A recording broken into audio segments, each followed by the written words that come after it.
এরকম মজার chicken fry যদি বাসায় তৈরি হয় তাহলে কি আর বাইরে যাওয়া লাগে, সন্ধ্যাটা হয়ে যায় জমজমাট। আসসালামু আলাইকুম। তো আজকে দেখাবো হচ্ছে কি রেস্টুরেন্ট স্টাইলে চিকেন ফ্রাই।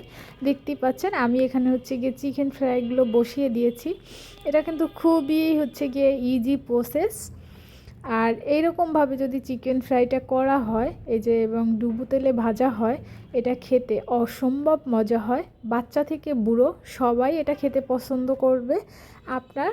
আর এই যে শীতের সন্ধ্যাটায় এরকম চিকেন ফ্রাই সাথে থাকবে হচ্ছে গিয়ে চা, তো সন্ধ্যাটা এক কথা জমজমাট হয়ে যাবে। আপনাদের কার কার এরকম চিকেন ফ্রাই পছন্দ অবশ্যই জানাবেন। আমার বাসায় তো আমার বাচ্চা খুবই পছন্দ করে, সবাই এটা পছন্দ করে, বাচ্চার বাবাও পছন্দ করে। তো এটা দেখতে যেরকম সুন্দর হয়েছে খেতেও কিন্তু চমৎকার, এবং আমি ভেঙে দেখিয়ে দিয়েছি কতটা ক্রিস্পি হয়েছে। তো আজকের মতো এখানেই বিদায় নিচ্ছি। আল্লাহ হাফেজ।